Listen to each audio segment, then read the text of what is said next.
Imaginons, c'est un projet qui est en cours depuis quelque temps, je me retrouve dans un fichier et je me demande qu'est-ce qui se passe à cette ligne. Ça peut être quelque chose d'un petit peu obscur, ou ça peut être un bug, ou ça peut être quoi que ce soit. Je voudrais savoir qui a écrit exactement cette ligne. Je pourrais utiliser git-log pour savoir quels commits ont été faits sur ce fichier, essayer de retrouver la personne. Mais c'est un petit peu compliqué et il va y avoir beaucoup de bruit. Ce que je peux faire à la place, c'est utiliser git-blame. Et git-blame, ça va me donner exactement qui a modifié quelle ligne. Alors git-blame, c'est une commande Git assez simple à utiliser. Alors, je vais vous montrer. J'initialise mon repository. Alors, vous pouvez rester toujours sur le même, hein, bien sûr. Je crée mon fichier, list.markdown. Je le modifie. Une liste.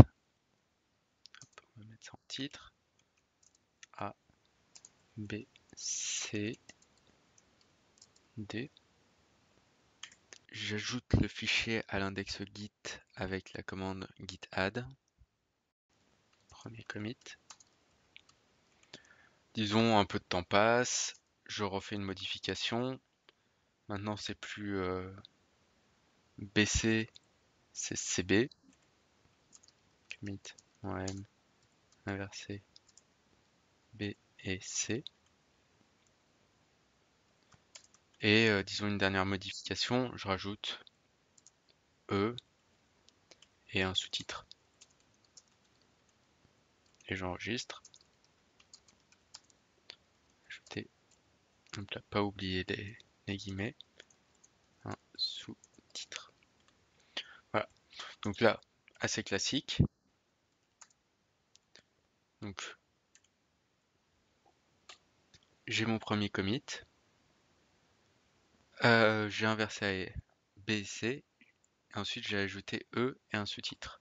J'ai même dit premier commit. Donc ça c'est bien, mais quand je regarde mon fichier, vim list.markdown, si je me dis tiens c'est bizarre, A, C, B, D, E, pourquoi CB? Qu'est-ce qui s'est passé ici? Donc ici c'est assez simple parce que de j'ai très peu de commits, mais si c'était un vrai projet, il y aurait énormément de commits, j'arriverais pas à retrouver. Donc ce que je vais faire, c'est je vais faire git blame list.markdown. Et là, on retrouve notre structure de fichier, une liste, un sous-titre A, C, B, D, E. Ici, c'est toutes les modifications qui ont été faites. Et là, on voit qu'on a 5B, 1, 2, 3, 3, 5B, 1, 2, 3, 3, un autre chiffre ici, un autre chiffre ici.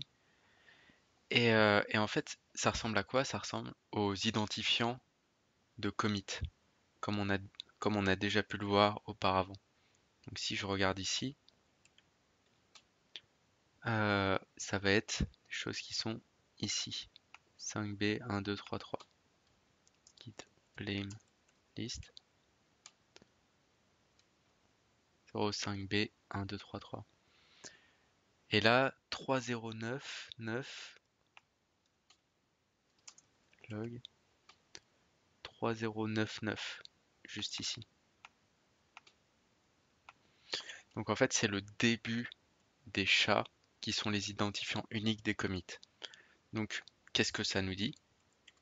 Ça nous dit en pratique que cette ligne, le dernier commit qui a été fait sur cette ligne, c'était le commit 05B 1233. Et que le dernier commit fait sur cette ligne, c'est 30995548.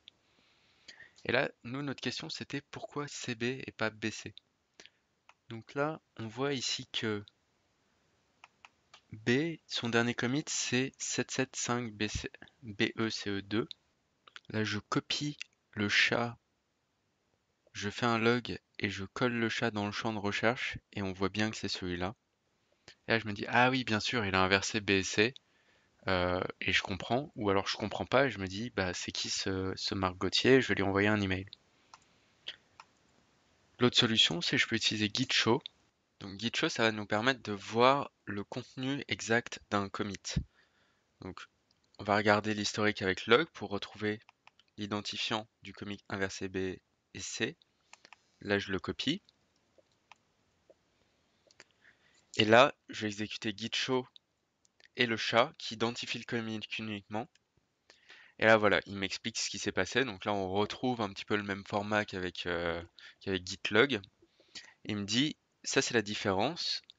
Et on voit que j'ai rajouté plus B ici, c'est-à-dire le plus signifie qu'on a rajouté B en dessous du C, et le moins ici signifie qu'on a enlevé le B au-dessus du C.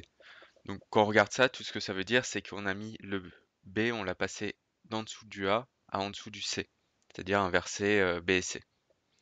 Donc ça, c'est une autre façon de voir. Là, c'est une modification assez simple, mais imaginez s'il y avait eu 5 nouveaux fichiers, des déplacements, des modifications.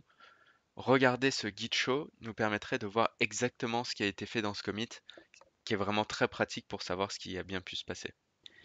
Et on revient à l'importance de ce message de commit qui permet de donner un contexte à ce qui s'est passé ici. Et bien sûr, si le message de commit n'est pas suffisant, vous avez toujours l'auteur, la date, toutes les références qu'il vous faut pour trouver la solution et savoir ce qui s'est passé.